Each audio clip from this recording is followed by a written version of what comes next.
Communist পার্টির যে দুজন বিধায়ক ছিলেন, একজন এই তিক্ত অভিজ্ঞতা থেকে আমাদের এই শিক্ষাটা হচ্ছে। তাহলে এর জন্য দায়ীটাকে এডিসিরা কে চালাচ্ছে? ত্রিপুরা।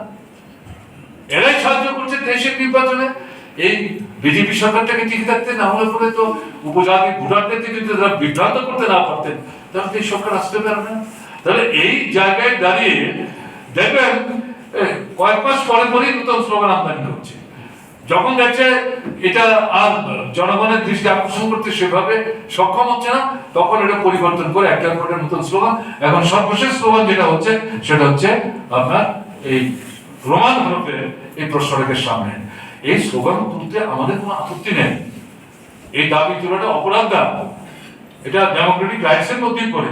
কিন্তু এই মুহূর্তে ত্রিপুরা রাজ্যের উপজাতি জনগণের জীবনে, এডিসি এলাকায় সাধারণ মানুষের জীবনে এটা কি মূল সমস্যা? কেউ অনুভব করেন এটা? তারা তো এটা অনুভব করেন না। আমি যে বিষয়গুলি সংক্ষেপে উল্লেখ করার চেষ্টা করলাম, এগুলোই তো মানুষ প্রতিদিন রেশনের দোকানে ঠিক মতো জিনিস পাওয়া যায় না। চাকরি কোথায়? নিয়মিত চাকরি নেই। এক বছর কিন্তু একজনকে চাকরিতে রাখছে, 8 মাস 9 মাস পর ছাঁটাই করছে, তারপরে এখান থেকে কিছু বাদ দিচ্ছে, দিয়ে ছেড়ে করে একটা ছোট্ট অবসরে নেওয়ার চেষ্টা করছে। তাহলে এই যে পরিস্থিতিটা চলছে, এই পরিস্থিতিতে দাঁড়িয়ে এডিসি যারা পরিচালক তাদের দায়িত্ব কি?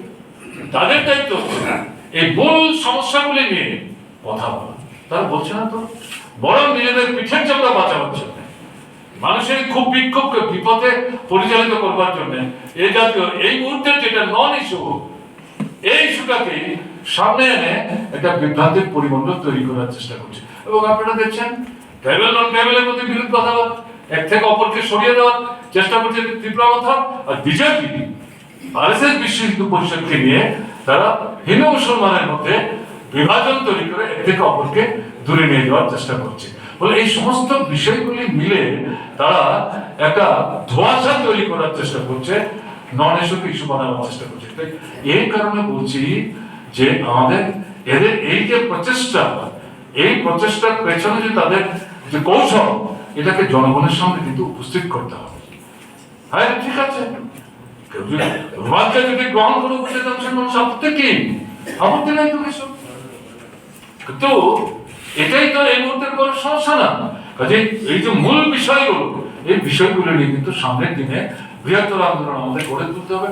এবং এই সাথে এখন কি চলছে, ভোটার তালিকা সংশোধনের নামে তাদের বদল দেওয়া যে ইলেকশন কমিশন তাকে ব্যবহার করছে। দেখছেন আপনারা, বিহার দিয়ে শুরু হয়েছে, একটার পর একটা রাজ্যে তারা এই ভোটার তালিকা সংশোধনের নাম করে সেখানে শয়ে শয়ে ভোটারদের, এবং বিশেষ করে তার মধ্যে হচ্ছে মুসলিম সংখ্যালঘু, তফসিলি অংশের মানুষ, শ্রমজীবী অংশের মানুষ, যাদের উপর বিজেপি আস্থা রাখতে পারছে না, তাদের নাম ভোটার তালিকা থেকে বাদ দেওয়ার চেষ্টা করছে।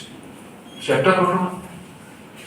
আমরা ওয়ার্কিং ক্লাসের যে অধিকার ব্রিটিশের বিরুদ্ধে লড়াই করে আদায় করেছে, স্বাধীনতার উপর লড়াই করে দাবি আদায় করেছে, 29 থেকে 30টা গুরুত্বপূর্ণ গণতান্ত্রিক ট্রেড ইউনিয়ন রাইট, এর সঙ্গে অর্থনৈতিক বিষয়গুলি যুক্ত, এগুলো বাতিল করে দিয়ে তারা 4টা কোড তৈরি করেছে এবং সেই কোড চালু করে দেওয়া পদক্ষেপ তারা গ্রহণ করেছে। এর বিরুদ্ধে মানুষ কিন্তু গর্জে উঠবার চেষ্টা করছেন। আগামী 12 ফেব্রুয়ারি সারা ভারতবর্ষে তারা ধর্মঘটের ডাক দিয়েছে শ্রমিকদের ট্রেড ইউনিয়ন, এবং তাকে সমর্থনের হাত বাড়িয়েছে কৃষকদের যে সংঘবদ্ধ মোর্চা, তারা সেখানে বলছেন আমরা তোমাদের সঙ্গে আছি।